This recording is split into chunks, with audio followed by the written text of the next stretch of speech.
후진국인 줄 알고 한국에 왔는데, 후진국인 줄 알고 한국에 왔는데, 여러분은 파독 근로자를 아시나요? 파독 근로자는 1970년대에 한국의 실업 문제 해결과 외화 획득을 위해 독일로 파견되었던 근로자들을 말합니다. 그들은 열악한 환경에서도 누구보다 열심히 일했으며 이로 인해 독일에서 한국인들은 성실함의 아이콘으로 불리고 있다고 합니다. 하지만 한편으로는 아직도 한국을 가난한 나라로 기억하는 독일인들이 있는 것 같은데요.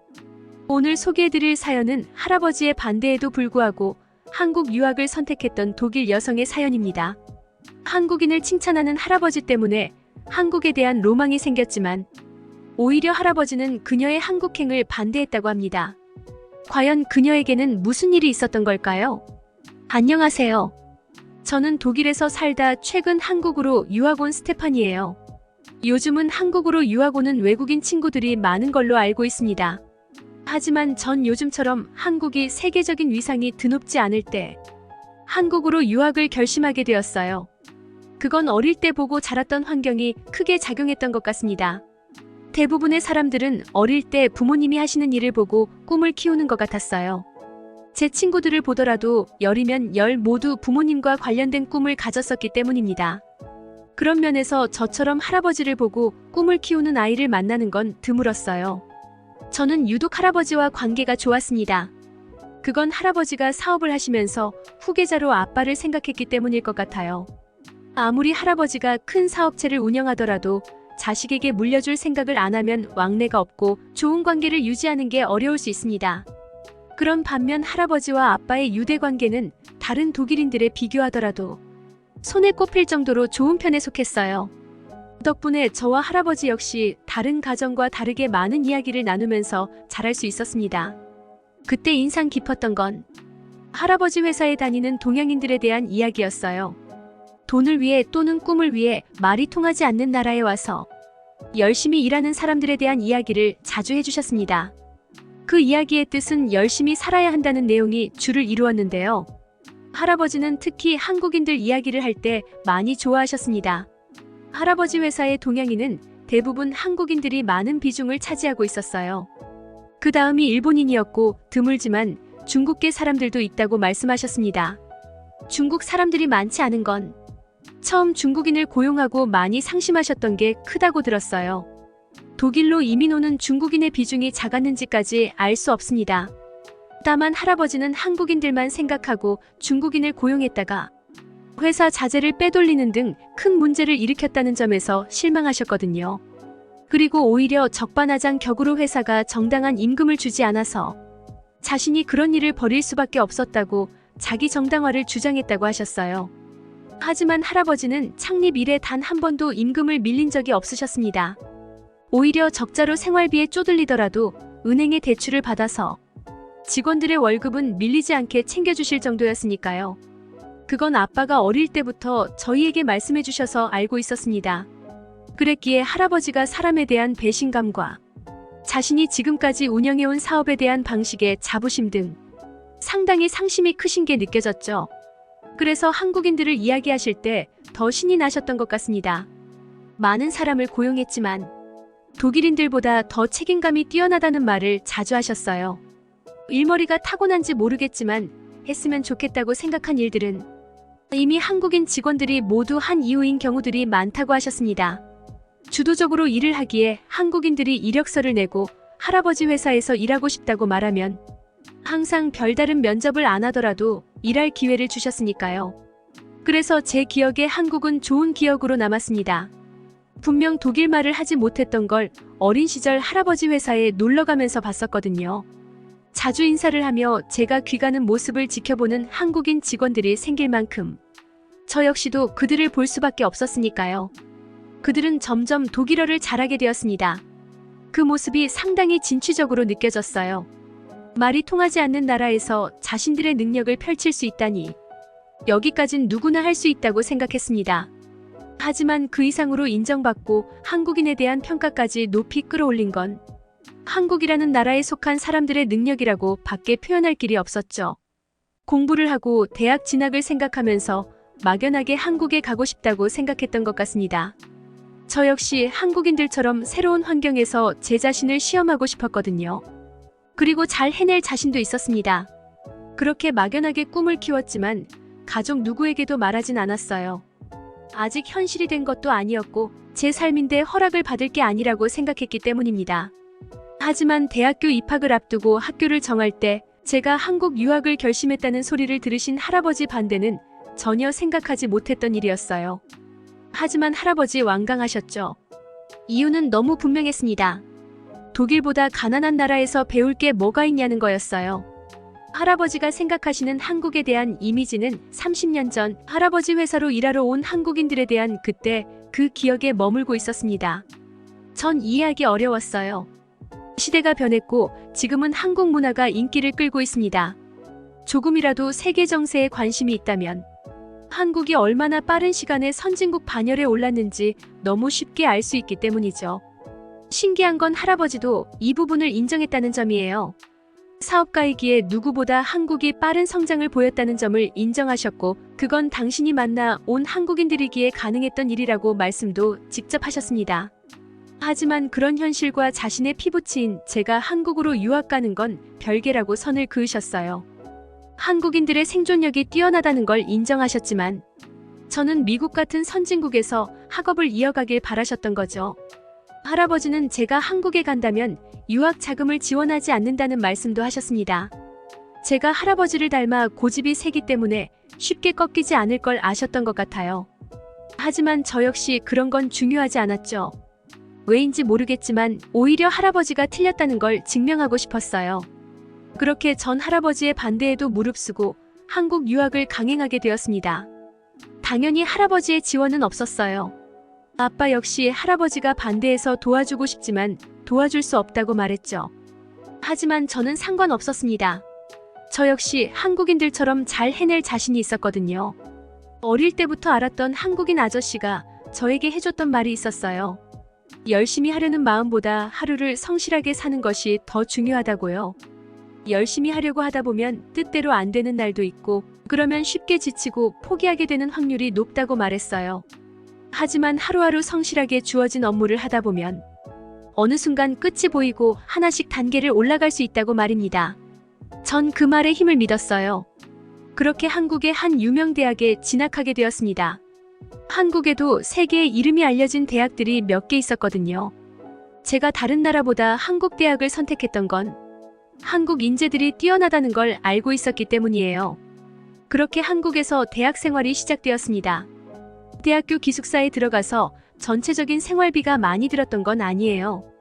하지만 필요한 돈을 충당하기 위해 아르바이트를 해야만 했었죠.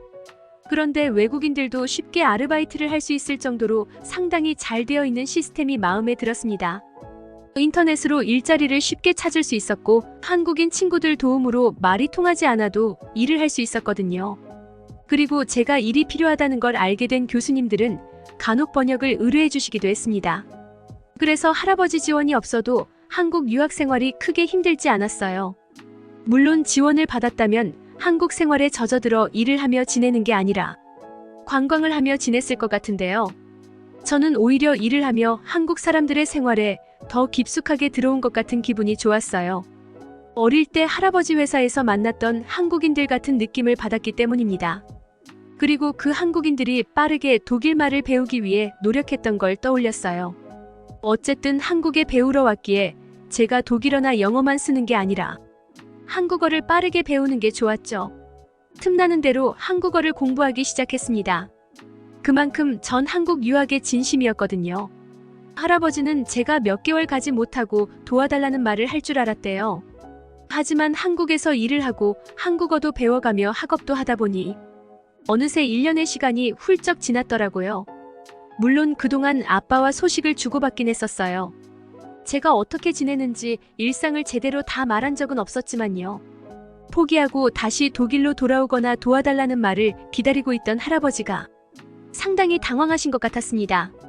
할아버지에게 먼저 연락이 왔거든요. 제가 정말 잘 지내고 있는지 저를 만나러 한국에 오신다는 말씀을 하셨어요.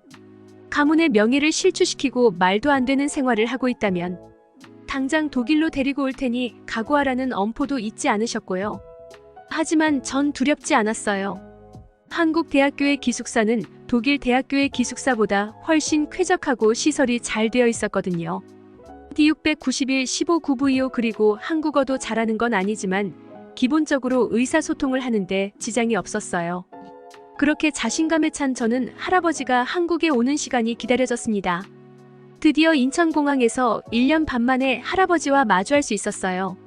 할아버지는 전화로 제게 엄포를 놓았지만 오랜만에 만나는 손녀를 보고 눈시울을 적실 정도로 제 걱정을 많이 하셨던 것 같았죠. 저를 만나서 서울로 이동할 때까지 제 손을 놓지 않으셨거든요.